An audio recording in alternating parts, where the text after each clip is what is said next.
Po kami ng aming mga relatives from Pangasinan at pumupunta po sila roon at kami po ay nagkakaroon po ng sama-sama.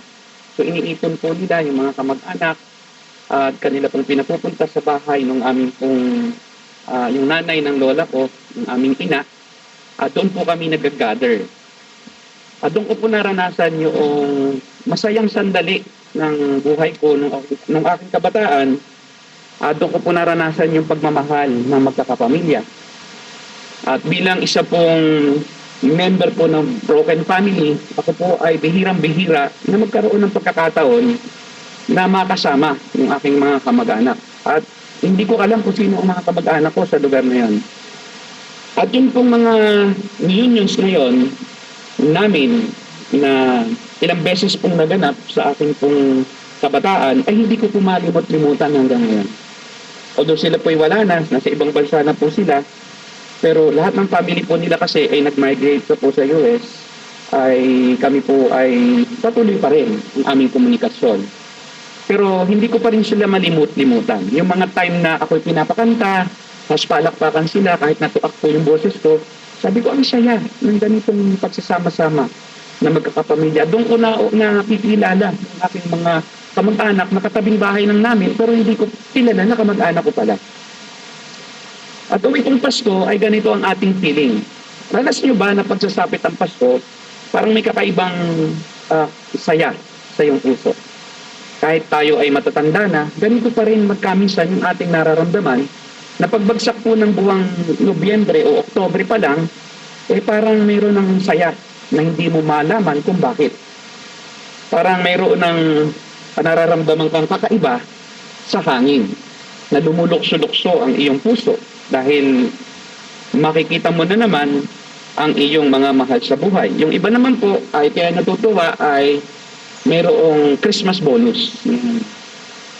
Kaya po yung iba ay masaya pag dadating yung bare months dahil sabi nila, naku, malapit na naman yung ating Christmas bonus. Yung iba naman ay talagang ang dahilan ay makakauwi sila sa kanilang pamilya sa probinsya at muli sila magkakaroon ng masayang kwentuhan, sama-sama, magkakapatid at magkakamag-anak. At maaaring ito po ang dahilan, no? Kaya bakit ganoon? Dahil wala naman tayong maisip ng ibang dahilan. Dahil sa mga hindi Kristiyano, hindi naman nila appreciated ang Panginoong Jesucristo. Tayo, alam na natin, no? Nagkaroon tayo ng kakaibang pakiramdam pagkapasko. Hindi na lang dahil may kamag-anak tayong muling makikita natin, makakasama, kundi dahil ating pong naunawaan na kaya may Pasko pala ay dahil isang araw ay nanaog ang Diyos mula sa langit. At naging tao at nanahan sa piling ng tao, mahigit 2,000 taon ang nakakaraan upang tayo ay kanya pong iligtas sa ating mga kasalanan. At nilinis tayo sa ating mga pagkakasala at tayo po'y kanya pong pinawalang sala at ngayon po ay iniligtas sa impyerno at tayo po'y kanya pong babalikang muli. Babalik siyang muli upang tayo ay kunin. Kaya po ang panahong ito ng Pasko ay nakaugalian na ng mga Pilipino na magsasama-sama muli, magkakamag-anak, magkakaklase, mahabang bakasyon, kung kailan ang iba ay umuwi mula sa kanilang probinsya, mula sa mahigit na 11 buwang pagtatrabaho o pag-aaral sa Maynila. Ibang bansa naman ay makakahingi ng bakasyon sa kanilang mga employer at ganoon din ang kanila pong gagawin. May kainan, palaro, kantahan, sayawan, kahit pansamantala, nililimot muna ang problema, ang awayan, ang inggitan, iringan at galit.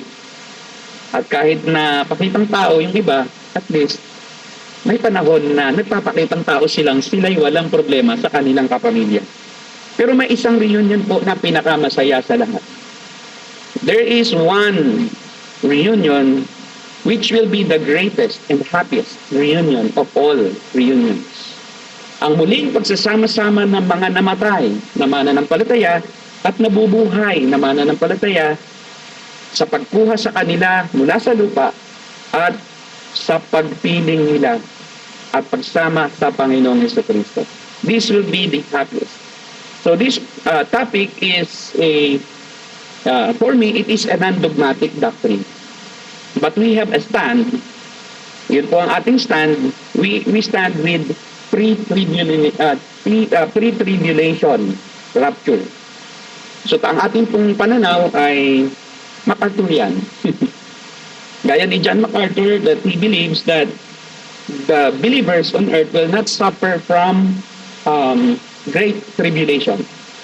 They will be caught up by the Lord and meet the Lord in the air. Ito pa tinatawag natin na first phase ng kanyang second coming. The Lord will not, His feet will not touch the ground. Unlike the visible coming, it is an invisible coming, and His feet will not touch the ground on Mount Zion, gaya ng kanyang sinabi nung siya'y umakyat, kundi po all the dead people, all the dead believers from the Old Testament and the living believers will be made alive. Mag-glorify ang katawan ng mga nabubuhay at sila po ay magsasama-sama sa isang iglap, magkakaroon ng great reunion at sila po ay pupunta sa langit. Ito po ang paksa ni Pablo sa mga mananampalataya sa Thessalonica. Sa Kabanata 4, sa chapter 4 ng Thessalonians, verses 13 to 18. Kailangan pong linawin niya ang katuroang ito dahil yung pong iba sa mga Thessalonian believers ay they don't work anymore because they believe that the Lord will return imminently. His coming is imminent and therefore we should not, why work? Di ba? Why would we work anymore? So let's just wait for the coming of the Lord. So they believe that ang pagdating ng Panginoong Jesucristo ay sa panahon na nila. At marami pong mga Pentecostal charismatic churches that I have encountered that they have this kind of teaching na hindi na nila pinag-aaral ang kanilang mga anak.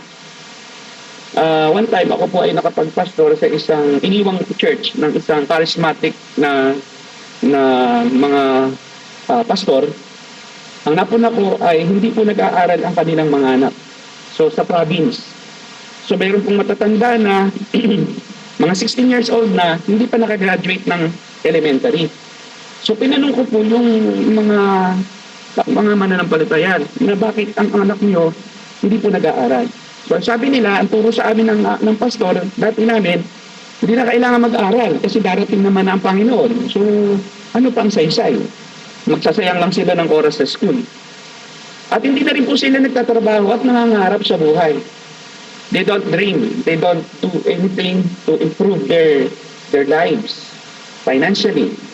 Socially, hindi na rin po sila nakikisalamuha sa mga tao. Kaya sila na lang nagsasama at ang sabi nila, walang bahagi sa atin ang secular na mundo. At sila lang po ang magkakakwentuhan araw-araw, sila lang yung nagsasama-sama, nagtitipo, nagba-Bible study araw-araw. At wala na silang pakialam sa mundo. Ayaw na rin nilang bumoto. Ayaw nilang sumali sa mga social gatherings. Pero ito po rin po ang problema. This same problem is the problem, it was the problem of the Thessalonian believers. They misinterpreted the second coming of Christ. And so therefore, Paul explained to them that the second coming of Christ, even the rapture, is not known to all people. Hindi po pwede iyang malaman. So tingnan natin ang mga katangian ng pagdating na muli ni Jesus.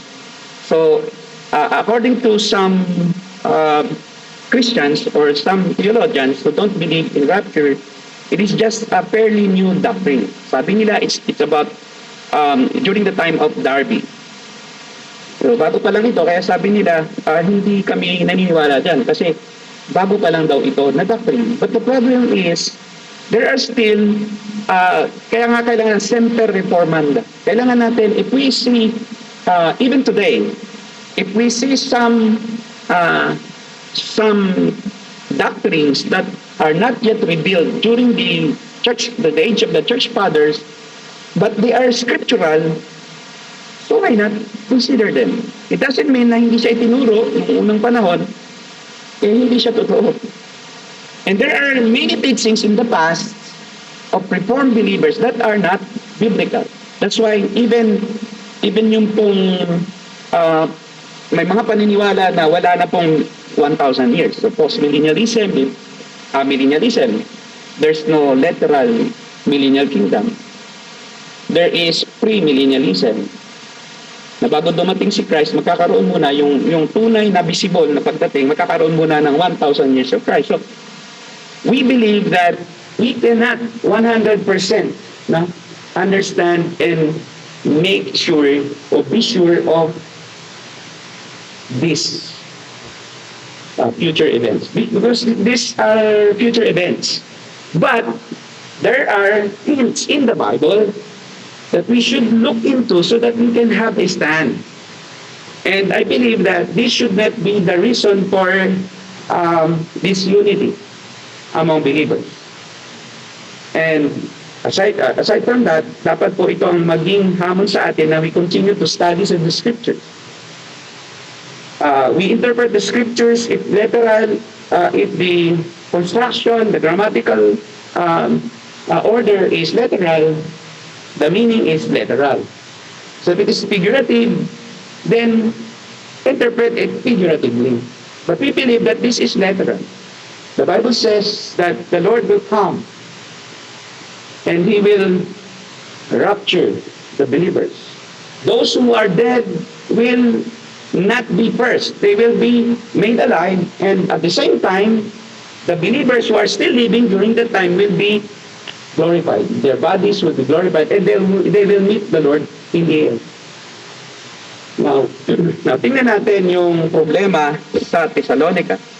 The problem in Thessalonians was that they believe that sooner the Lord will come during their time, and so they don't have to work anymore. They don't have to improve their way of living anymore. Their social status, their financial status, their intellectual status, they are stagnant. And they just meet together and they just worship the Lord, believing that ito na yung time, this is now the time that the Lord will come. But dito sa 1 Thessalonians 5:1-4, tingnan natin kung kailan ang pagdating ng Panginoon. So, sinabi po na Apostol Pablo na walang nakakaalam noon, kaya hindi tayo dapat mag-assume na ngayon na. Hindi dapat tayo mabuhay na parang wala na tayong pakialam sa hinaharap. Dahil bakit? Ang sabi ni Pablo, but concerning the times and the seasons, brethren, you have no need that I should write to you. Bakit? Sapagkat sa verse 2, akin po itatagalog yan. Sapagkat alam na ninyo na ang pagdating ng araw ng Panginoon ay tulad ng pagdating ng magnanakaw sa gabi. Ang magnanakaw, hindi niya nagsasabi kung kailan darating. Pwede ba nanakawan ka tapos sasabihin ng magnanakaw, Brad, alas 12, mamayang gabi, papasukin ko yung bahay mo maganda ka, nakawan kita. Hindi po sinabi ng Panginoon ang eksaktong araw at oras, kaya hindi dapat tayo mag-assume. Kaya yung pong mga naglalagay ng date, gaya ng Mayan, 2012, meron akong biyahe na Pentecostal nasa Hong Kong nakatira Post siya ng post na malapit na ang wakas ng panahon kasi yung Mayan calendar magtatapos na daw. So I just explained to him na walang nakakaalam. Sabi ng scriptures, nobody knows except God the Father. Ngayon may explanation kung bakit sabi ng Panginoon kahit ang anak ay hindi niya alam. It doesn't mean na hindi alam ng Panginoon kasi siya po ay Diyos din. Kasi po, sinabi niya yon in the context of marriage. In the context of marriage, ang pag-aasawa po sa Israel, hindi ipinapaalam ng ama ang araw na eksakto ng pagpunta ng kanyang anak sa araw sa bride para kanyang kunin at iibahay na. O gawing kasama na, o makasama na. Dahil po sa Israel, ang culture, kaya hindi alam ng mga anak na lalaki ang pagdating ng oras na kukunin niya yung kanyang bride dahil ang ama ang nagde-decide. Pero hindi ibig sabihin, hindi niya talaga alam. Pinapabaya lang niya kasi bakit? Ang kultura, babayaran ng dowry yung babae, pagkatapos magkakaroon na ng permahan, then magkakaroon ng testing. Period of testing kung tapat yung babae at yung lalaki sa kanilang pag-ibig. So yung babae, for 1 year or so, kultura, maghahanda siya ng kanyang sarili, mag-aaral siya kung paano maging asawa, maging nanay. Ihanda na niya kanyang sarili sa buong taon. Pero nagpirmahan na yon, kasal na sila. Ngayon, bakit ang ama lang ang nakakaalam, kahit alam din ng anak, hindi niya papagpapasyahan yon? Bakit? Ang tatay nung groom ang maghahanda ng titirhan nung mag-asawa, yung kanyang anak na lalaki at yung magiging asawa. So ngayon, itong anak na lalaki, maghihintay yan sa go signal ng tatay. O kahit gusto na niyang puntahan, ay hihintayin niya yung tatay niya magpasya. Bakit? Yung tatay ang nagre-ready ng bahay, ng mga gamit, ng mga appliances, ng sitwasyon at kalimitan na idinudugtong po nila yung kanilang bahay ng magiging bahay ng kanilang anak na mag-aasawa, idinudugtong sa kanilang bahay. Parang silid. Para siyang isang room sa bahay na main house ng tatay. Kaya yun po ang ibig sabihin sa John 14. Sabi ng Panginoon, in my Father's house there are many rooms. Hindi po literal yun. Kultura iyon na nilalagyan nila ng kwarto yung bahay ng tatay ay magbibigay ng go signal yung tatay kung kailan ready na yung bahay. Only my Father knows, sabi ng Panginoon Kristo. In the context of marriage, doesn't mean that the son doesn't know, but it means that the son fully recognizes the right and respects the decision of the father as to when. Kaya po walang makakaalam na tao. Only God knows the coming of the Lord Jesus Christ. Only the Trinity knows. God the Father, God the Son, and God the Holy Spirit ang nakakaalam. Kaya sabi ni Pablo, huwag kayong parang bata. Dahil alam naman ninyo na walang itinuro ang Panginoong Jesucristo. Bakit? Now, there are many reasons kung bakit po hindi direktang itinuro ang eksaktong araw. Magiging unfair po ito sa mga namumuhay sa kalooban ng Diyos ng tapat. Kung alam natin ang araw at oras, hindi yung mga nakakaalam na bukas pagdating, di magpakasama na nila sila ng 2023, kung ang 2010 pa naman pagdating. O edi sa 2009 lang sila, 2029 lang sila. Kung 2030 ang dating, ngayon ay 2023. Pwede may 7 taon pa. Ay okay lang sila magpakasama hanggang 2029. Kasi ang tao, likas na mapagsamantala. So, sasamantalahin nila na, total, hindi pa naman darating, may eksakto namang araw ng pagdating. Di sa kanila ako magbabong buhay. It's the reason why God didn't reveal the time and day and hour of the coming of the Lord because He wants us to be ready, like a thief in the night. So, kailangan ang pagdating niya ay hindi alam para ang tao ay madatnan niya na hindi lang dahilan sa siya'y natatakot kaya siya naghahanda, kundi dahil siya ay nagmamahal sa Diyos. At dahil iniibig niya ang Diyos, namumuhay siya ayon sa kalooban ng Diyos. At sinisikap niyang makasunod sa lahat ng sinasabi ng Diyos. At karapat dapat siyang isama dahil siya ay naghahanda. Nasabi niya sa verse 3, kapag sinasabi ng mga tao, tiwasay at panatag ang lahat, biglang darating ang kapahamakan, hindi sila makakaiwas sapagkat ang pagdating nito ay tulad ng pagsumpong ng sakit ng tiyan ng isang babaeng mga anak. Ngunit wala na kayo sa kadilyan mga kapatid, kahit hindi kayo mabibigla sa araw na iyon na darating na parang magnanakaw. So pagdating ng Panginoon, ang pagdagit sa mga mananampalataya, yung pong mga namatay, bubuhayin ang kanilang katawan, yung kaluluwa nilang nasa langit, biglang magsasama. Tapos yung ating katawan at yung espiritu natin, hindi na maghihiwalay yan.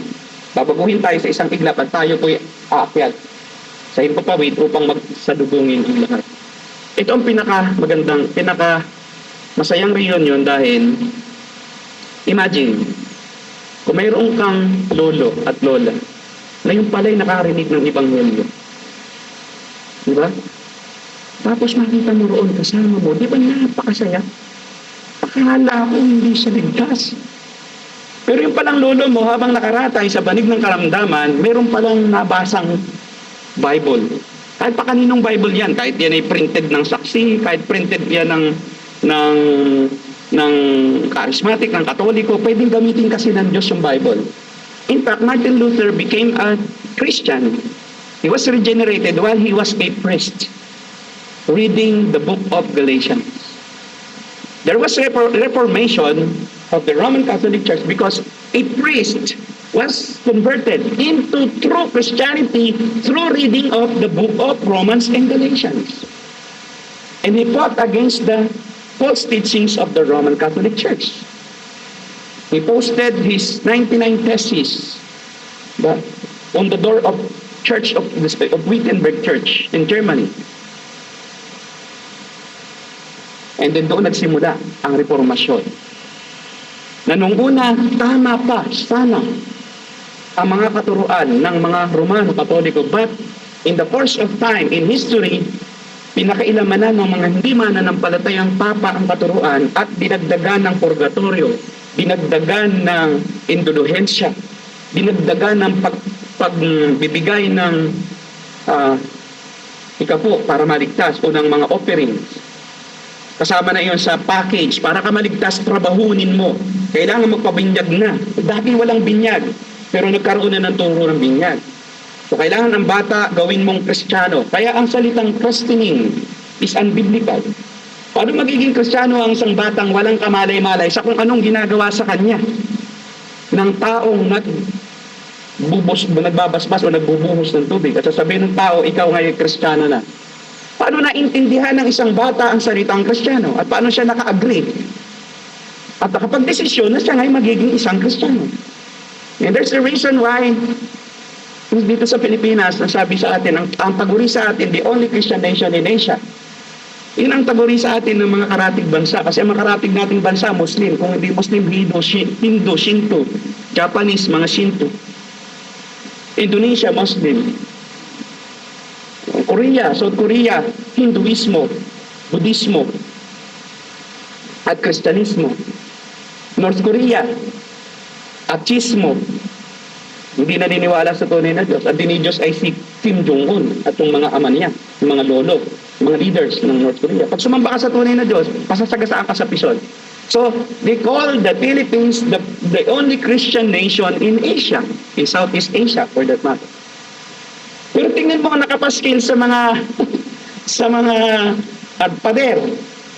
Beware of pickpocketers, beware of kidnappers, beware of snatchers. Kaya tuloy yung mga dayuhan nagtataka. The only Christian nation in Asia, pero bakit ang daming dapat ingatan dito? Kasi hindi nila alam kung bakit sila naging Kristiyano. Kasi bata pa, bininyagan lang. Tapos akala ng tatay at nanay, Kristiyano ka na ha. Yung bata, walang alam. Kaya bata pa, Kristiyano na siya eh. Sa akala niya, tunay siyang Kristiyano. Kaya nanguumbag, nananapak, nambubuli. That's the problem with Christianity today in the Philippines. They are not real. They are just a term. Term lang siya. Pero hindi siya totoo. Nang sabi ni Pablo, sa mga taga-Korinto, hindi pa darating ang Panginoon, mali ang inyong pagkaunawa. Sa araw ng Panginoon, kailangan kayong mamuhay na tapat sa Panginoon sa lahat ng oras na parang magnanakaw siyang darating. Hindi nyo alam. Kaya kailangan kayong maging loyal, kailangan kayong maging faithful sa Kanya sa lahat ng oras. Kaya sabi sa Mateo 24:36, inulit niya yan. Matthew, ngunit tungkol sa araw at oras na yon, these are very own words of the Lord Jesus Christ. This is from His own mouth. Sabi niya, tungkol sa araw at oras na yon, walang nakakaalam. Kahit ang mga anghel sa langit o maging ang anak man. Culturally, sinasabi niya na sa kasal, kasi ang pagdagit ay nilalarawan bilang pagkakasal sa langit. Ang ama lamang ang nakakaalam nito. Diretso pa, ang pagdating ng anak ng tao ay tulad ng panahon ni Noe. Ano ang panahon ni Noe? Nang araw na yon, bagong muha, ang mga tayo nagsisikain, nagiinuman, nagsisipag-asawa, hanggang sa araw na pumasok si Noe sa barko. Normal lang ang buhay. Walang ano-ano, biglang dumating ang baha. Hindi nila namamalayan ang nangyayari hanggang sa dumating ang baha at tinangay silang lahat. Gayon din ang mangyayari sa pagdating ng anak ng tao. Siya ay muling darating. Whether you like it or not, whether you believe it or not, your unbelief will not hinder His coming. Your unbelief will not affect the reality that He will come again as King of Kings and Lord of Lords. Ang problema sa mga hindi naniniwala, marami ang mawawala. Sa atin naniniwala, we have everything to gain, nothing to lose. Yung mga hindi naniniwala, they have everything to lose and nothing to gain. Saan ka pupunta? Sa paniniwala, pagsampalataya o sa hindi? Pag hindi ka sumampalataya, paano kung dumating? Talo ka. Kung sumampalataya ka, kahit anong mangyari, ano ngayon? I believe. and I repented from my own sins, and I acknowledge Him as my Lord. So walang mawawala. Pero doon sa hindi paniniwala, lahat sa'yo mawawala.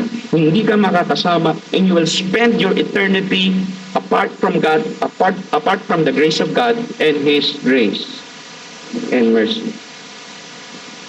Ito ang mismong sinabi ni Pablo. Sabi ni Pablo, sabi ng Panginoon sa Kristo, kaya po yung the teaching of Paul is directly quoted from the words of the Lord Jesus Christ.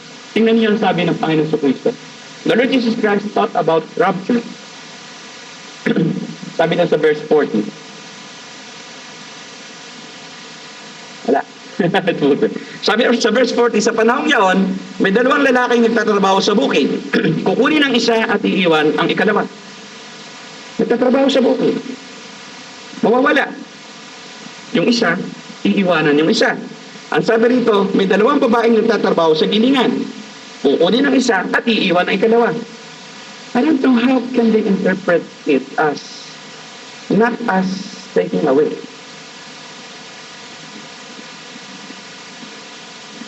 Kaya't maging handa kayo dahil hindi nyo alam ang pagdating, ang kung kailan darating ng inyong Panginoon. How can they treat that as figurative? Is it spiritual na mawawala? Physical ito eh. Sabi magkasamang gumigiling. Di ba? Dalawa, babae. Nawala yung isa, kinuha. Saan dinala? Yung dalawa, nag-aano sila, nag-aararo. Kukunin ng isa at iiwan ng dalawa. Kasi nung panahon yun yung gawain ng mga tao. Wala pa nga yung nag-i-internet. Wala pa nung nag-i-internet. Kung meron, sabi, may dalawa nag-i-internet. Yung isa kukunin, yung isa mawawala. Wala pa noong mga laborer na na white collar job o blue collar, puro blue collar lang. Wala pa noong CEO. Kaya ang ilustrasyon yung trabaho noon. Ngayon, referring to us, o may isa, o mag-asawa nasa loob ng bahay, biglang nawala yung isa. Ang tawag doon? That will happen because that's the words of the Lord. Now, it depends on the interpretation. Now, we should not be dogmatic about it. But we believe that these are literal events. Ano ang ibinigay? Dahil hindi alam ang pagdating, mayroon pong sign lang. There are signs of His coming. Mayroon pong mga palatandaan. Sa eschatology, mahalaga pong bagay na almost all Christians who believe in millennialism agree on three things. Lahat ng mga Kristiyano na naniniwala na si Kristo ay muling magbabalik, nag-a-agree sila sa tatlo. Magkakaroon ng isang walang kapantay na paghihirap sa buong mundo. Nakukontrolin ng isang presidente ng mundo ang buong bansa, lahat ng bansa sa buong mundo. Siya ang magiging one world president. And he will control all financial transactions. And there will be marking. Totoo po yan na magkakaroon. Almost all Christians who believe in millennial kingdom. Magkakaroon ng marking of the beast. And one of the theories ay yung microchip. Dahil yung microchip na yon, yung mark na yon, ilalagay sa kanang kamay o noo. At pagka in-scan yon, malalaman ang lahat tungkol sa iyong buhay. May record siya sa mother computer. Ganito ginagawa ngayon. Yung iyong financial transactions, alam nila. Kaya pagka pinadaan mo yung iyong ATM doon sa machine, o pagka yung iyong debit card, pinadaan mo doon sa POS ng SM, alam nilang may laman yun. Alam nila rin walang laman. I-deny. But there will come a time that not only financial aspects ng buhay ang malalaman, kundi lahat ng information mo. Mapapalagay na doon kung sino ka, kung may asawa ka na, civil status mo, kung anong negosyo mo, kung magkano kinikita mo, kung ano ang relihiyon mo. Yun ang pinaka-importante. Yung relihiyon, kukunin yan ng the beast. Aalamin ng leader na ito. And therefore, yung mga ayaw, sumamba, kailangan ng religion mo, ang Diyos mo ay yung presidente niya. You must pledge allegiance to that president, and that's your religion. And if not, you will be killed. Or you cannot transact or do business. You cannot sell, you cannot buy. Sabi sa Revelation. Eh, paano ka mabubuhay during that time? Kung hindi ka makakapiki, hindi ka rin makakapagbenta. Tapos pagka nalaman hindi ka sumasamba sa presidenteng yan, hindi ka nagtatrust, pagka hindi mo tinalikuran si Yesu Cristo, pag nalaman, papatay nila.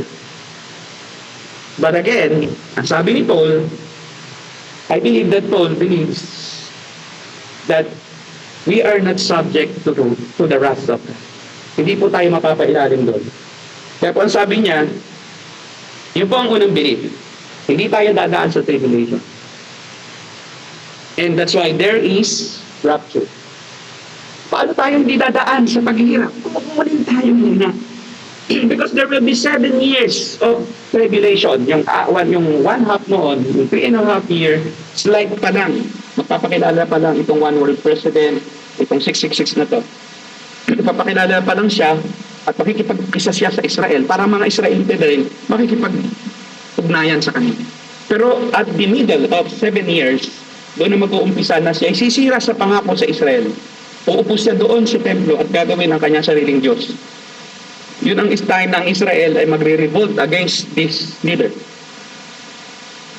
And magkakaroon na ng dakilang kapigatian. Magtatataka na. Ang hindi sumampalataya doon sa leader na ito, ang maniwala kay Jesus Christ, papatayin. Or ikukulong.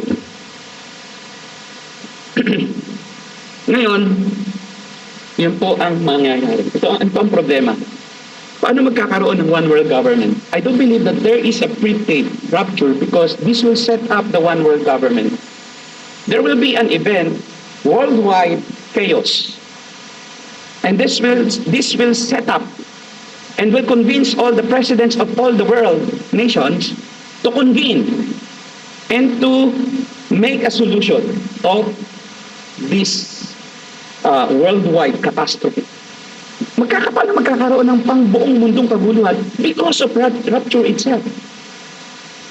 Imagine, if there are 2 drivers, di ba? Yung parehong Kristiyano, kasi yung ibang malalaking truck, mayroon yung co-driver eh. Para pag may nakatulog, yung driver, siya naman ang papalit. Imagine kung pareho silang Kristiyano at na-rapture pareho sila. Imagine how many trailers, trucks, yung 10-wheelers, 20-wheeler truck. Nasasagasaan lahat ng sasakyan pag nawala ang driver. Kaya worldwide yan. Lahat ng mananampalataya sa lahat ng dako ng mundo kukunin yan sa isang iglap. Magkakaroon ng sunog sa iba't ibang dako. Bakit? Kung nagsasaing ka, kinuha ka, naiwanan mo yung niluluto mo. Di ba, nasa kondo ka? Naiwanan mo yung niluluto mo, nakasalang sa kalan, at nalusaw na yung iyong lutuan, puputok yan. Pwedeng sumabog yan at magkaroon ng sunog. Hindi, ay ang dami. Sa buong mundo, ang daming Kristiyano, natutunay na Kristiyano. I do believe that even in Korea, even in South Korea, rather North Korea, there are believers. Hindi pwedeng hadlangan kasi ng kahit sinong tao ang banal na espiritu. Na pag iya'y nakarinig ng salita ng Diyos, nakabasa ng salita ng Diyos, nalaman nila na si Kristo ang Savior. Hindi nila kaya iligtas sa sarili and Christ came to seek and save the lost. And if you repent, magsisi ka sa Diyos at tanggapin si Kristo na siyang tagapagligtas mo, nag-iisa, you will be saved. Imagine lahat yan, nakarinig ng Ebanghelyo kahit di napuntahan ng isang pastor o mga ngaral. Internet is all over the place. Internet ministries are talagang napaka-fruitful ngayon. Kahit sa India. Imagine India, ang religion doon is Hinduism. Hinduism. But alam po niyo sa India, number 2 sa Asian nation na nag-review sa website natin, sa God Questions, mga Indians. Dahil bawal sa kanila yung maniwala sa pastor. Ang mga pastor doon sa India, pinapatay sa mga rural areas. Pero may internet. And open sila sa internet. That's what's good with Buddhism and Hinduism. They're open to different ideas because everything is God. Even Jesus is God. Buddha is God. The cow is God. The dog is God. This tree is God. The mouse is God. Baka pati mouse ng computer, Diyos din, no? Basta lahat Diyos. pantheism. And so they are open to all world news. Kaya open ang internet doon. Mas mahirap pa sa bansang mga communist countries. Pinagbabawal. Meron po tayo sa mainland China, hindi natin papasok. Kasi close doon, kahit ang internet, kahit ang Google, close doon. May sarili sila pong internet. May sarili silang browser. Kontrolado ng government. Pero ang India, talaga pong open. Open sa gospel. And there is a Buddhist in Facebook na napanood ko. Nabasa lang niya ang Bible, Book of Isaiah. Grabe, naunawaan niya ang gospel through the Book of Isaiah. Then nagpatotoo siya, nasa India siya, nagpatotoo siya. Nag-video siya ng sarili. And I found peace and joy. I became a new person. I no longer believe in the gods. In many gods in India. Because everything here is God in India. I do believe there's only one God, and that's the Lord Jesus Christ who died for me. Who became my substitute on the cross. So that I who can't save myself will be saved by His sacrificial death. Grabe, naiyak ako doon kasi Indian. Through the Book of Isaiah, nakakilala siya ng Panginoon. Kaya hindi mo pong mamimelos yung gawain ng internet. Yung mamimelos. God is using online ministries. And that's part of God's promise to Israel, that it will be a blessing, or she will be a blessing to all nations. The founder of Google, Sergey Brin, is with Israelite blood. The founder of Facebook is also with Israelite blood. Zuckerberg. How can you bless all nations today? You can't. Only through the internet. The founder, yung pong Raphael, yung pong Waze, is an Israelite, is a Jew. Yung Waze, libre. Pag pinag po yung lugar mo, bakit libre? Because Israel will be a blessing to all nations. And time will come that Israel will be recognized by the whole world as the nation of God. God, Yahweh, has planned for Israel that this nation will reign all over all other nations of the world. And Jesus Christ, from the tribe of David, will be the King and Kings and Lord of Lords. And we will reign with Him, together with Him. And that's the time that the whole world will be evangelized. It could not happen. It will not happen during this time. You can go to Korea, North Korea, and preach the gospel. Well, only the internet, but the promise is all the world, all the people of the world will come to know who the Savior is. And the gospel will be preached to all nations. It's during that 1,000 years of reign of Christ that the gospel will be broadcasted all over the radio, all over the television programs, all over the internet, all over the world. And the preachers from Israel will go to different nations and they will freely preach the gospel so that all people, all nations, all tribes will come to know that Jesus is Lord. That will happen because that's the promise of God. God is not defeated and He will never be defeated because He is God. It's not yet His time to rule. It's not His time. It's not yet His time to govern the whole world through the King of Kings, Jesus Christ. He wants all the people to come and to have knowledge of the truth today. Even the Gentiles. Ang sabi doon, pinuntahan ng Diyos ang mga hintil na gaya natin upang tayo muna ay makaabot sa bilang so that the full number of Gentiles will come to the faith. There is a definite number of the Gentiles who will be saved. And after that definite number is reached, God will turn to Israel. And He will do His promise. He will fulfill His promise that all Israel will be saved during that time. And that will happen during the millennial kingdom. It will never happen today.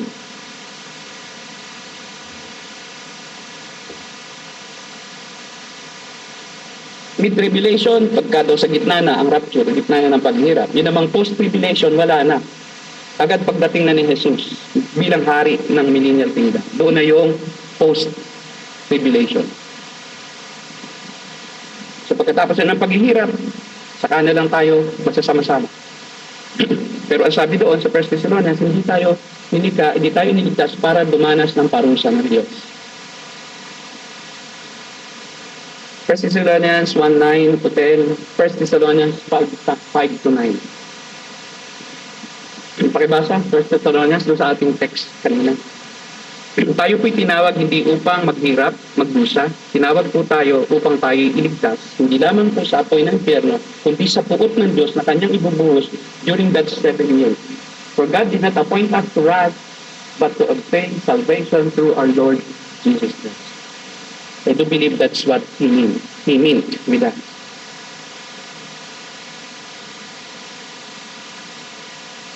Bakit ito ang pinakamasayang reunion?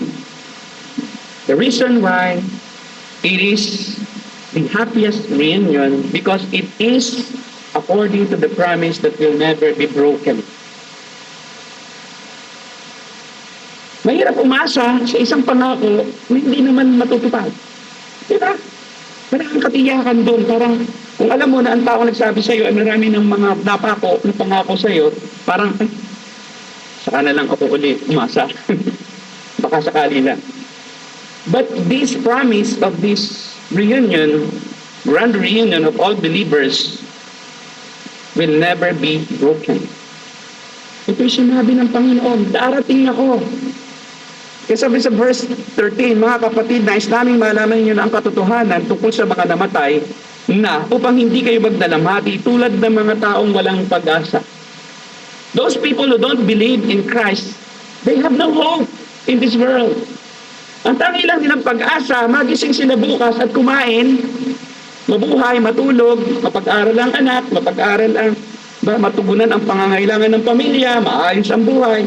But if you don't have hope in the afterlife, you are hopeless pa rin. Kasi walang kasiyahan dito sa lupa, kapatid. Kaya nga ang mga Hindu at Buddhist, they want to escape from reality. They want to escape from this life, from karma. Ang doktrina ng mga Hindu at Buddhist, yung mga nag-yoga, sa kaligtasan, ay makalaya sila sa buhay, na paikot-ikot sa mundo. They don't believe in heaven. They don't believe in hell. But they believe that there is afterlife, na kung masama ang buhay mo ngayon, pagkamatay mo, magiging daga ka. Bababa ang antas ng iyong pagiging nilalang o pagiging isang may buhay na nilalang. So pag ikaw ay naging daga at naging masama ka pa rin, magiging ipis ka na. Paano ka na nakakatakas sa cycle ng parusa na mabuhay ka sa kahirapan? Kaya ang kanila nirvana, to be one with nature, to escape from reality, to escape from life. Kaya sila nagpapakabait sa buhay na ito. Kaya sila tumutulong sa nangangailangan. Kaya sila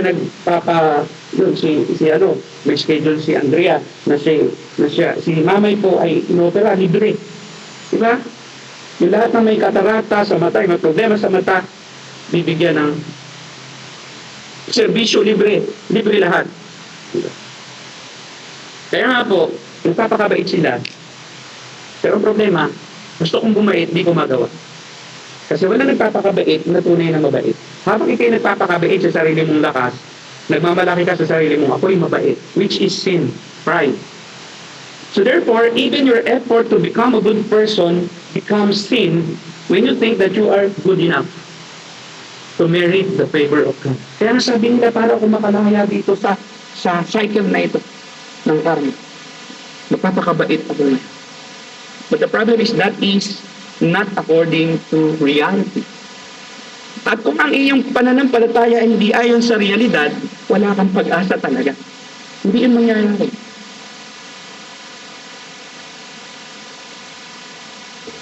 So we are glad that we are in the truth. Walang ibang nagtuturo ng ganitong klaseng katotohanan kundi ang tunay na Kristiyanismo. Na may pag-asa tayo pagkatapos ng buhay na ito. Na life will not stop and will not cease after this life. Our true life is with Christ, with God in eternity. With Him for eternity in heaven. Where there is no more tears, no more pain, no more sufferings, no more deaths, no more sin.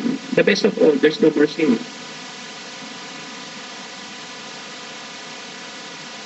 And we will experience the true happiness.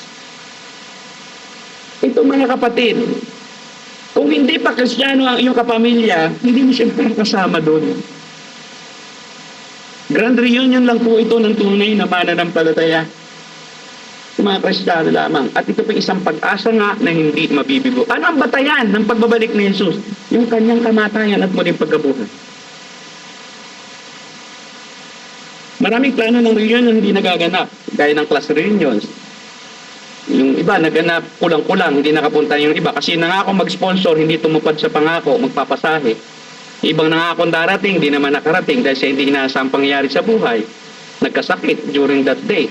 O sadyang yung iba hindi na dumating dahil nahihiya, dahil sa kanyang kalagayan sa buhay. Kadalasan kasi ang mga reunion na magkakaklase na uuwi sa payabangan. O kaya ayaw nang dumalo yung walang narating. So kaya hindi natutuloy. Pero ito pong pangako ni Jesus, hindi mapapasunungalingan, tiyak na tuloy. Bakit? Yung existence mismo ni Jesus sa kasaysayan ay hindi mapabulaanan ng kahit sino. Siya talaga ay totoong nabuhay.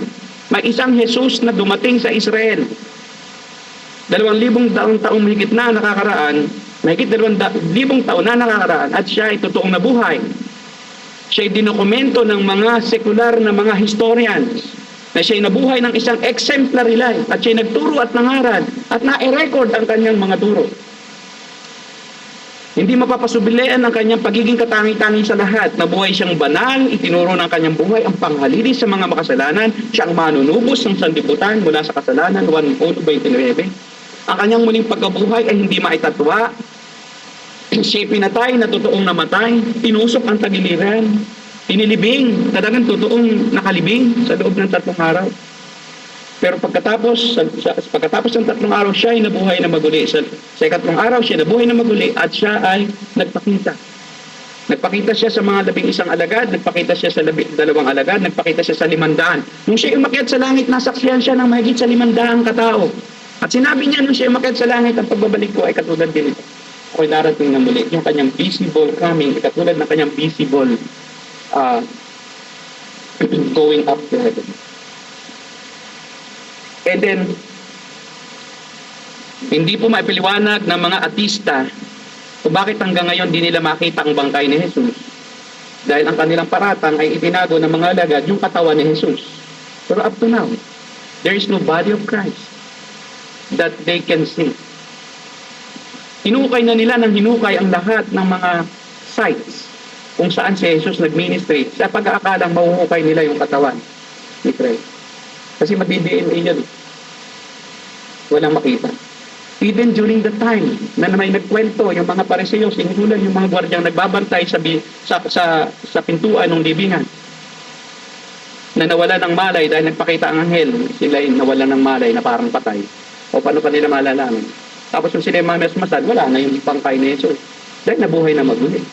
Nakita ni Maria Magdalena yung bangkay ni Jesus, yung katawan na muling nabuhay, hindi yung bangkay. Nakita ni Pedro at Juan na wala ng laman ng libingan. At pagkatapos nung sila'y nangingisda, tinawag ng Panginoong Jesus ang mga alagad na nangingisda at sinabi, pumunta kayo dito. At pinagluto sila ng isda, pinag-ihaw at kumain. Hindi siya multo, kumakain. At pagkatapos ay nakita siya ni Tomas. At saka sabi kasi ni Tomas, hindi ako maniniwala hanggat di ko siya nahipo. Hanggat hindi ko naipasok ang aking daliri sa butas ng pinagpakuan ng kanyang pulso, sa kanyang pulso at sa kanyang tagiliran. Hindi ako maniwala. Nagkakatipon sila kasama na si Tomas kasi lagi si Tomas absent lagi eh. O present na si Tomas. Nagpakita ang Panginoon sa kanila kasama si Tomas. At siningil out si Tomas. At sinabi, Tomas, ipuin mo ako. Ako'y totoong muling nabuhay. Ipasok mo ang iyong daliri sa aking tagiliran. Ipinasok nga ni Tomas. Ipasok mo yung daliri sa butas na pinagpakuan ng aking pulso. Pinasok ang tuwa. At si Tomas ay napasigaw, Panginoon ko at Diyos ko! Sabi ni Tomas. Sabi ng mga iglesia ni Cristo, nagulat lang daw si Tomas. Tatagal-tagal na, naiiganon na, nagulat pa. Kinausap na, nagulat pa. Diba? Hindi po. Totoong si Jesus ay muling nabuhay. And this risen Christ will come again, just as He has risen from the dead. This is our assurance. Lahat na mangyari sa kanyang ministeryo, sa kanyang buhay, sa kanyang kamatayan, sa kanyang pag-akyat sa langit, muling pagkapat-pakyat sa langit, ay mangyayari yung muli niyang pagparito. Kaya sure na sure yan. Kasi sure na sure lahat yung nangyari noon. Para ano pa, hindi siya makakarating ngayon kung siya nabuhay na maguli. Hinihintay lang po niya na ang lahat ng tao makarinig muna, ang lahat ng hintil, ng mga hindi Hudyo ay makarinig muna ng Ebanghelyo na si Jesus ang tagapagligtas, saka siya babalik upang bigyan ng pagkakataon ang lahat na makarinig at magsisi sa kanilang kasalanan at magtiwala kay Kristo bilang kanilang tagapagligtas. This is the reason why you are here. Hindi aksidente napapunta ka rito. Hindi aksidente ang lahat ng pangyayari kung bakit narito ka ngayon at nakakarinig ng Ebanghelyo. Because God loves you and He wants you to hear the gospel. The good news of salvation. That it is by grace alone. Hindi sa inyong gawa ang kaligtasan. Hindi sa relihiyon. Kundi dahil kay Kristo. Isang personal na kaalaman at relasyon sa Diyos na nagkatawang tao at namatay, inilipin at nabuhay na maguli at muling pa rin dito upang ikaw ay iligtas. Kung hindi ka man ngayon abutan ni Jesus dahil mamamatay na tayo, pagdating niya, tayo pa rin aabutan dahil yung ating katawan ay pupunta sa lupa, matutunaw, pero yung ating kaluluwa pupunta sa langit. Makikita din natin siya. And there will be a great reunion during that rapture that the bodies of the believers during this time will be changed, will be glorified in a blink of an eye. Hindi na sila daranas na kamatayan. Alam po ninyo ang picture na magaganap ito? Si Elijah. Si Elijah at saka si Moises. Si Moises, siya ay larawan ng mga taong namatay sa Old Testament. Si Elijah ay larawan ng mga taong buhay sa pagdating ng Panginoong Hesus na hindi na makaranas ng kamatayan. When the Lord Jesus Christ transfigured on the mount, kasama niya si Pedro, si Santiago at Juan. Nagbagong anyo siya, nakilala nila Pedro at Juan at Santiago, si Moises at Elijah. Pero bago po mag-glorify, magpakita ng glorified body ang Panginoon, nagbagong anyo, bago siya magpakita ng bagong anyo sa mga alagad, sinabi niya, makikita ninyo ang kaharian ng Diyos. Yun po ang picture ng paghahari ni Jesus, ng pagbalik ni Jesus. Yung mga namatay, bubuhayin, katulad ni Moises, at yung mga hindi namatay, kasi po si Elijah po hindi namatay. Kinuha po siya ng buhay. Dinala siya sa ipapawid. At sabi ng salita ng Diyos, ay dinala sa piling ng Diyos. Iyon po ang larawan ng pagdating ni Jesus. Maraming hint sa Bible na may picture o figure ng coming fulfillment of the promises of God. Makikita mong totoo dahil may nangyari. Kaya totoo. Kasi may naganap na. Tiyak na si Jesus ay muling magbabalik sa lupa upang iligtas ang mga mananampalataya sa darating na kahirapan at maghahari siya kasama nila upang patunayan na siya nga ang hari ng mga hari at Panginoon ng mga Bakit ito ang pinakamasayang reunion? Ito yung magtatagal sa walang hanggan. Ang mga reunion sa lupa, 3 days. 4 days, 1 week. Pasko, 2 weeks. Yun lang kagan patagal. Tapos, hiwalay naman kayo. Ito, hindi na kayo maghihiwalay ulit. Kaya po ninyo, salamat sa Panginoon. Yun ang pag-asa ko. Ang anak ko, makakapiling ko sa walang hanggan. Hindi lang sa lupa. So, kahit kami magkahiwalay sa lupa, because we will be parted by death on earth. Kahit anong mahal mo sa magulang mo, sa nanay mo, kapatid mo, paghihiwalay ka ng kamatayan. Asawa mo, kaya di ba sa pagkasal, till death do us part. Kasi magkakahiwalay kayo. Paghihiwalay kayo ng kamatayan. But only believers cannot be parted by death. Because even death has no power against us. The sting of death has been defeated, has been removed. Satan has been defeated. And we we will rise again. We will have a glorified bodies.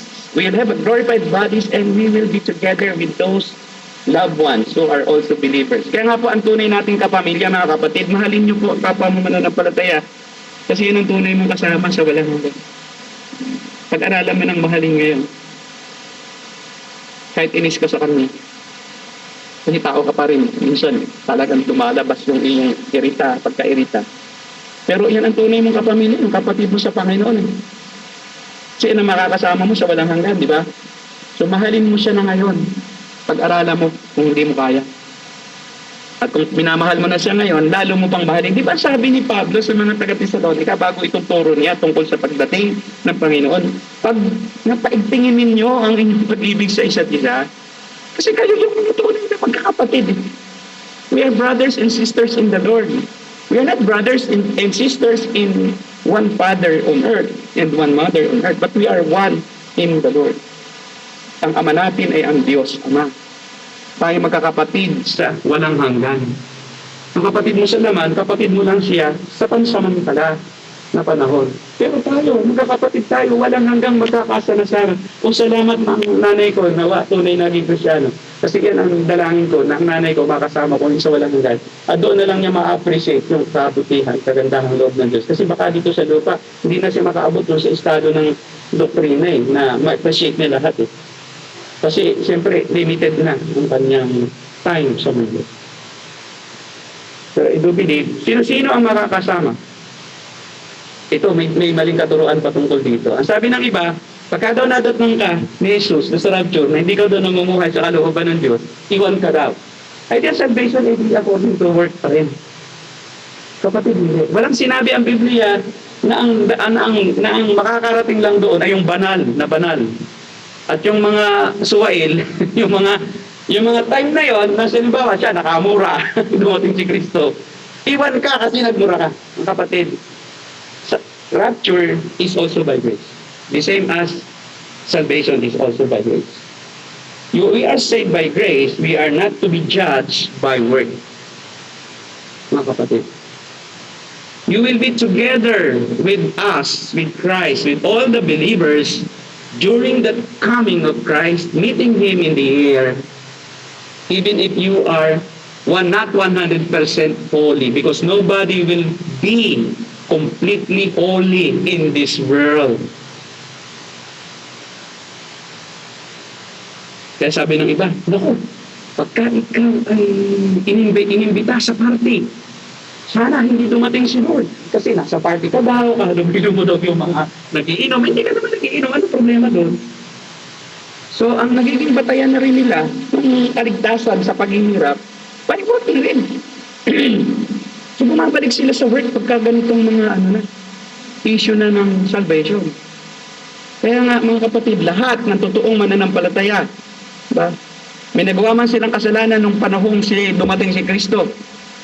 Kasama yon. Dahil hindi po ang kaligtasan ay sa gawa mo, kundi sa ginawa ni Kristo. Tapos na. We have been justified by faith. Tapos na. Pinawalang sala na tayo dahil sa pananampalataya. Romans 5:1. We have been justified by faith. Romans 8:1. Therefore, there's no condemnation to those who are in Christ Jesus. Ay hindi makakasama itong mga tamad na ito. Sabi ni Pablo, Kristiyano ito pero tamad. Kasi nga naghihintay na lang. Darating na naman si Kristo. Huwag na tayo magtrabaho. Mag-Bible study na lang tayo. Tinanong minsan ang isang theologian, I think John Calvin, sabi sa kanya, paano kung halimbawa ngayon dumating si Kristo, anong gagawin mo? Eh di magtatanim pa rin ako ng mansana. So gaya ng ginagawa ko. So anong yun na ginagawa ko? I will live normal. Because that's my life. There's no change at all because I'm living for Him. So there's no change. Kung darating si Kristo, trabaho ka pa rin. Hindi mo naman alam yung isaktong araw, di ba? O di ngayon, kung darating yun si Kristo, salamat na dumating ngayon at tayo na rapture. Problem is, ang maiiwan ay yung hindi totoong Kristiyano. There are many professing believers who are not true believers, but they are serving the church, serving the organization. Kaya nga dapat, dapat, ang kaligtasan po kasi is personal eh. I can never determine right now na ikaw ay bibigyan kita ng katiyakan based on what I see. No, I cannot do that. Because only you and God know kung ano yung relasyon niyo sa isa't isa. We cannot judge somebody according to the externals. Kaya nga, ang pangit din ay yung pagdideclare na ligtas din, pagdijudge din yun. Katulad sabi ni Paul Washer, may namatay daw na isang membro ng gang doon sa States. Yung mga nagpupush ng droga, ganyan, kinagataw talagang masama. Tapos dumalo ang isang Baptist na pastor at sinabi doon na alam kong ligtas siya dahil nung bata pa siya, pinatanggap daw niya kay Kristo. Galit na galit si Paul Washer. Kaya ito ang dahilan kung bakit yung mga si membro ng sindikato tuwang-tuwa eh. Ay okay lang pala itong ganitong buhay. Salamat sa Panginoon. Diba? Nagpapasalamat din. And that's the reason why we judge people when we tell them that they are saved. We also judge people when we tell them that they are not saved. But it is a personal issue between the believer and the Lord. Mayroong mga taong hindi makatiyak sa kaligtasan po hanggang ngayon dahil matagal na Kristyano, pero pag tinanong mo, ligtas po ba kayo? Hindi ko tiyak. So what's the matter? Ang wala lang sa kanya yung katiyakan. Kung totoong Kristyano siya, ligtas pa rin siya. Because salvation is not dependent on your own assurance. Salvation is not dependent on your own view of yourself. Salvation is dependent on the work of Christ alone. And if you trusted that work, whether you are sure or not, you are saved because you are known by God. Kaya lang, mabagal ang paglago ng iba sa pagkakaroon ng katiyakan. May mga Kristiyano na 20 taon na, wala pa rin katiyakan. Kasi nagtatrust pa rin siya sa sarili niya. Lack of assurance of a true Christian is the result of trusting in his own or your own righteousness. One of the reasons. You still trust in your own righteousness. That's why you can't have assurance. Hanggat ikaw nagtitiwala ka sa sarili mo, hindi ka makatitiyak. Bakit? Lagi kang nagpa-fluctuate. Lagi kang nagkakasala. Lagi kang nawawala ng pananampalataya. Lagi kang nag-aalinlangan. Kaya ikaw, hindi ka talaga makatiyak eh. Kasi you trust in your own doctrine of your own righteousness. That your righteousness has contribution to your salvation. We have no contribution whatsoever. We live in righteousness because that's the result of salvation. That's a form of thanksgiving to God. That's why we do works of righteousness. It is not because we want to be saved anymore, because we are saved by grace. But we must fulfill our obligation to God. We must perform and do work of righteousness because that's what we should do as saved people of God. Sabi dito, sa araw na iyon, maririnig dalawang makakasama. Sabi dito, sa araw na iyon ay marinig ang tinig ng arkanghel at ang tunog ng trompeta ng Diyos. At ang Panginoon mismo ay bababa mula sa langit na sumisigaw at ang mga namatay na sumasampalataya kay Kristo ay bubuhayin muna.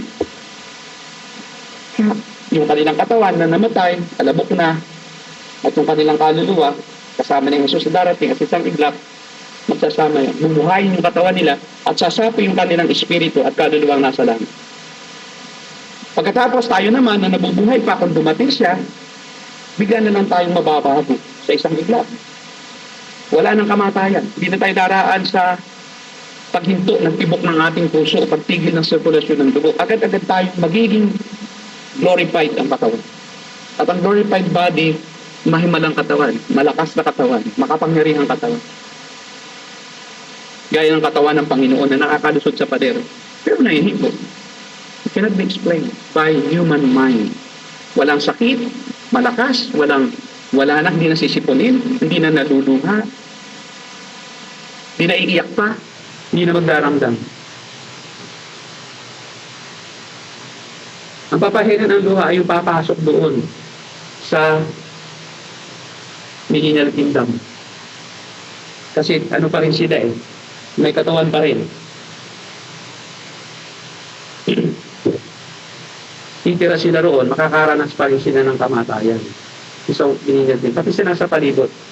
Kasi meron pa rin pong mga taong hindi mananampalataya sa loob ng 1,000,000, 1,000 years na magiging Kristiyano rin. Kung saka lang sila masisave when they realize that sa pangangaral ng mga mananampalataya na totoo, hindi na si Kristo nandoon na eh. Alam po ninyo kasi hindi po kaya ng himala makapag-convert eh. Kahit pa si Kristo ngayon dumating, hindi po yung basihan para maligtas ang isang tao. Si Kristo nga dumating na eh, kasama pa ng mga alagad eh. Sila ba ay naging Kristiyano? Hindi. Gumawa nga siya ng himala noon eh, di ba? Yung mula pagkabata, bulag, mula pagkabata, lumpo, napalakad ang lumpo, napapilat ang mata ng bulag. Sumampalataya ba? Hindi. Yung mismo 10 bulag eh, ay 10 pitongin eh, sino ang sumampalataya? Isa na, bumalik. Kaya po hindi po ang himala nakakapagligtas at hindi po mismo ang Panginoon Kristo pag dumating na automatically masisave lahat o maging Kristiyano lahat. Hindi po. Kaya doon sa Millennial Kingdom, there will be nations who are non-believers ang mga tao. Kailangan pa rin pangaralan at ang banal na Espiritu pa rin ang may ministeryo para mag-born again sa kanila. Baguhin ang kanilang puso, palitan ang puso na nakakaunang buhay ng Espiritu at bigyan ng kapangunawa sa Ebanghelyo. Ikalawa, na mabubuhay magkasama ang nabubuhay na mga mananampalataya. Sabi sa verse 17, pagkatapos tayo namang mga buhay pa at natitira ay titipunin sa alapaap kasama ng mga binuhay upang salubungin ang Panginoon sa himpapawid. Great reunion of all time. So lahat ng tunay na Kristiyano ay makakasama, walang maiiwan. Ang maiiwan ay mga impostor o huwad na Kristiyano na miyembro din ng simbahang Kristiyano. Pero hindi tunay na pinananahanan ng banal na Espiritu, walang maiiwang mananampalataya sa pagdagit ni Kristo. Lahat ay kasama. Salamat sa Panginoon. Ang magkakaiba lang ay antas ng reward sa heaven. Those who live more faithfully than other believers will receive more rewards in heaven. There are 5 crowns to be given to the believers in heaven. There are positions in heaven. Because it is, even though it is by grace, salvation is by grace, rewarding is still by work of it, under grace. There is still justice under grace. Naligtas ka sa biyaya, pero hindi ka naman nagpakahirap para sa Panginoon. Hindi ka nga nag-aakay ng kaluluwa. Hindi ka lumalabas para sabihin sa iba ang napakadakilang katotohanan na ito, na kung ang sakit sa cancer ay ma-discover at ang nanay mo may cancer, anong gagawin mo? Lahat ng paraan para puntahan mo siya at kumbinsin siya, painumin mo itong gamot sa cancer, gagawin mo. Pero ikaw, nasa iyo na ang pinakadakilang gamot sa lahat ng gamot. Ang gamot sa kaluluwa pero hindi mo nga mapuntahan. Siyempre, wala kang gantimpala doon sa langit, sa aspeto na yan. Wala kang maiaalay na korona sa harapan ng Panginoon. Dahil yung gantimpala sa iyo, yun din ang iyong ihahandog. Di ba ang sakit sa kalooban wala kang maibigay sa isang iyong sinasamba, sa iyong isang hinahangaan at pinakahalagahan at iniibig? Ikaw rin ang maapektuhan. Wala kang maibigay kasi tamad kang mangaral.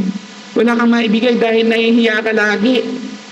Kinakahiya mo ang Panginoon mo, kinakahiya mo ang pananampalataya mo sa mga barkada mong walang pupuntang impyerno. Di ba? Nahihiya ka na ikaw ay anak ng Diyos. Ang kinahihiyaan mo, anak ng Diablo.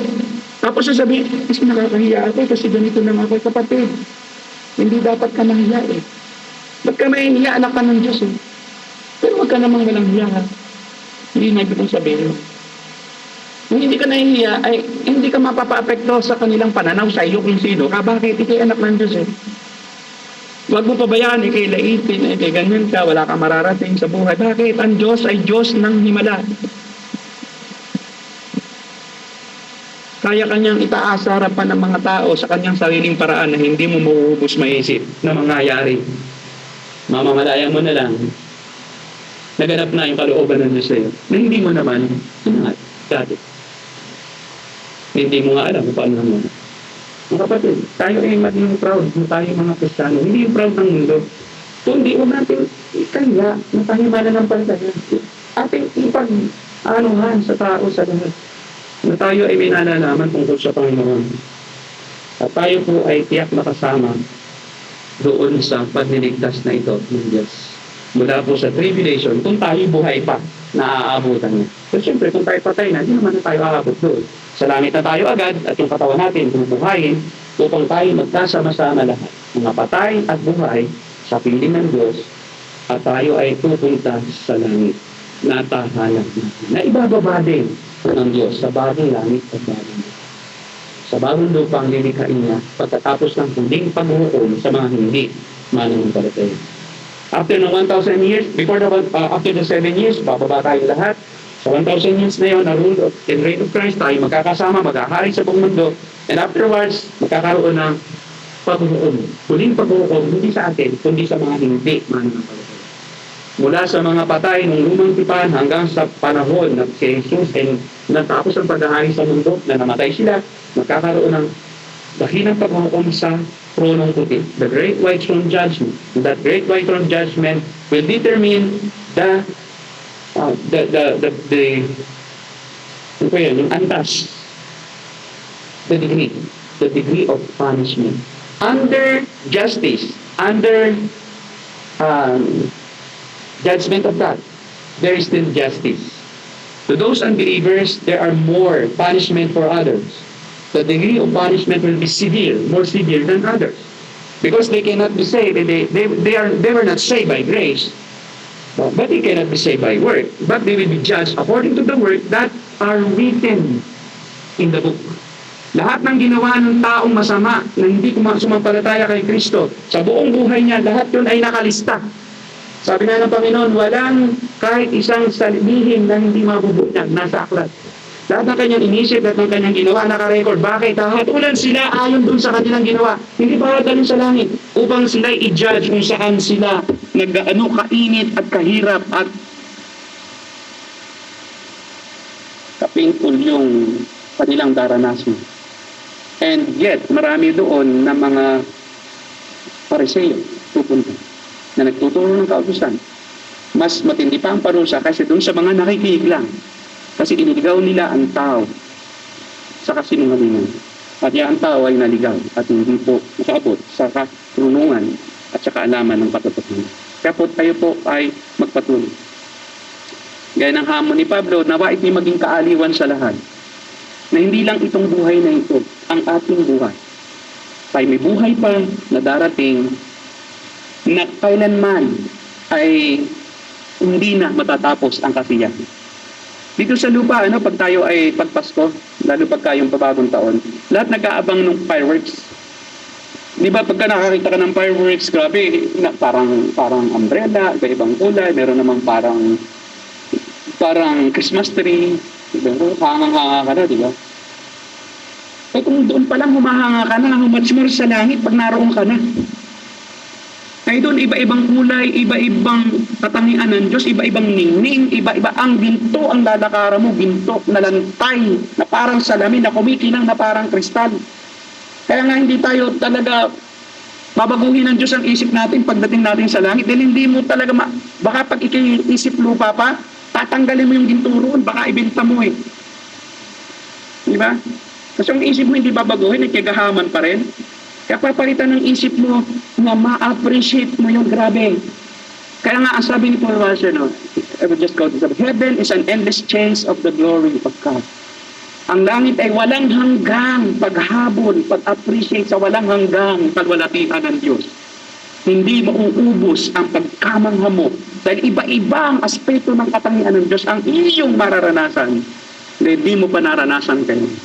Iba-ibang kulay, iba-ibang sounds ang iyong marinig na napakamaluwalhati na tunog. Kantahan. Hindi ito pa nga sa lupa, pag may choir, pag ang ganda, parang baka na nasa langit, lupa pala. Ay sa langit po, ang boses natin, na-refine na po yan. Wala na pong tuak sa langit. Perfecto eh.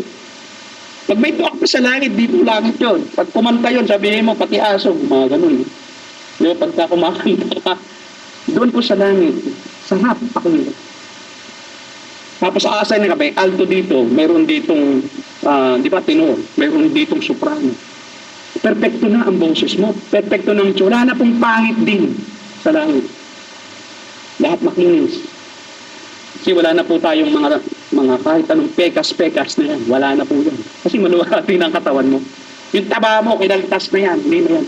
Wala na pong mataba doon. Perpektong, ano ka na. Hindi mo na kailangan magpalay po. Hindi mo na kailangan magsumba para tumayan. Dahil pagdating mo doon, yung pinakamaganda mong katawan, ang bubuuin nyo ng Diyos. Kasi hindi naman pwedeng ibang katawan yun, hindi ka makilala. Di ba? Dati mo pa rin katawan na kung anong itsura mo, pero the best na kalagayan ng katawan mo. At maluwalhati. Salamat sa Panginoon. Tayo pinanong. Aming Diyos makapangyarihan sa lahat. Salamat po ng marami sa katotohanan ito. Na isang hiwaga pa ngayon sa amin. Pero iyo pong binigyan kami ng hint sa iyong salita. Ng sulyap upang malaman namin na iyon ang mangyayari sa amin pagdating ng panahon sa inyong muling pagparito sa tinatawag na pagdagit sa mga mananampalataya. Bago ka matuloy ang maghari sa loob ng 1,000 taon dito sa mundo. Kasama namin at kasama ng lahat na sumasampalataya. Hudyo man o hindi hudyo na kagaya namin. Salamat po ng maraming sa katotohanan ito na itinuro mo sa Mateo 24 na inulit, na ituro muli ni Apostol Pablo mula sa iyong salita. In-expand po ni Pablo sa mga taga-Thessalonica na mali ang pagkaunawa sa iyong muling pagparito. Sa iyo po namin pinagkakatiwala ang lahat. Salamat po sa pagtuturong ito mula po sa aklat ng Thessalonica. Sa iyo po ang aming pagsamba sa pangalan po Ama ng anak ng si Jesus. Amen. Tayo po tumayo lahat. Tayo po ay sinalangin. Aming Diyos na makapangyarihan sa lahat, nawa po patuloy mo po na bigyan po kami ng kagalakan, kalakasan ng pananampalataya sa aming paghihintay sa muling pagbabalik ng aming Panginoong Kristo. Ipadahan ko po na patuloy mo kaming palaguin sa aming pananampalataya na lahat ng aming ginagawa na iyong kalooban ay iyo pong pagpapalain ang mga trabaho ng mga kapatid na narito, ang kanilang hanap buhay, ang kanilang mga employment. Dalangin ko po, pagpalain mo, kung patuloy po silang makasuporta sa kanilang mga pamilya. Dalangin ko po ang kanilang mga negosyo, ang kanilang mga pag-aaral, ang kanilang mga hanap buhay. Patuloy mo po sila na pagpalain sa aspetong ito upang patuloy sila na magkaroon ng lahat ng pangangailangan sa mundong ito. Dalangin ko rin po ang may karamdaman. Dalangin ko po ang mga may karamdaman na hindi po sinasabi sa amin kung ano man iyon. Alam mo po ito, O Diyos, sapagkat alam mo lahat ng bagay. Pagpalain mo po ang kapatid na ito na may karamdaman, pagalingin mo po siya at bigyan po siya ng kalakasan ng katawan at kaginhawahan mula sa karamdaman ito. Dalangin ko po si Ate Ding, patuloy po siyang i-comfort sa kanya pong kalagayan, hindi po siyang bigyan ng kaaliwan. Nawa po yung mga natutunan niya noon, kahit sa gitna ng paghihirap ng kanyang katawan, ay hindi mawala sa kanyang isipan at maging pag-asa para sa kanya na lahat ng bagay ay matatapos, ang paghihirap ay matatapos at ang sa kaligayahan ay kanyang makakamtan. Ikaw po ang siya pong magbigay sa kanya ng lakas ng loob at ibalik mo po sa kanya pong isip ang lahat ng kanyang natutunan mula po sa iyong iglesia nito. Salamat po at dalangin po ang mga iba pa naming kapatiran na nasa ibang bansa. Ilayo mo po sila sa lahat ng mga bibigat na suliranin, sa mga pagsubok, mga tukso. At inyo po silang ibalik sa aming piling dito sa Pilipinas ng may kalakasan, kasiyahan, kagalakan at patuloy na kalaguan sa pananampalataya. Dalangin ko po ang iyo pong misyon na ito, ang iglesyang ito, ang Sola Scriptura, ang aming mga kasama, ang aming mga plano, ang GodQuestions.org, Tagalog at English, ang aming God Questions YouTube channel. Gamitin mo po kami para po sa ikalalago ng iyong kaharian sa mundong ito. Sa aming maliit lamang na kakayahan. Alam namin, kaya niyo po ito na i-sustain dahil kayo po ang Diyos na pinanggagalingan ng lahat ng mga bagay. Salamat po, Ama. At dalangin ko po ang aming pong patuloy na pagkikita-kita sa susunod na linggo. Nawa dalhin mo muli ang mga kapatiran ito sa aming piling dito sa iglesia at patuloy kaming mamangha at matuto sa iyong mga salita at magkapag-asa sa mundong ito na puno ng hapis at hirap. Nawa ang walang hanggang pag-ibig ng Diyos, ang mayamang pagpapala ng Panginoon Kristo at ang walang hanggang pagsama ng Banal na Espiritu ang sumaating. Amen. Amen. Puri po ang Panginoon at magandang hapon.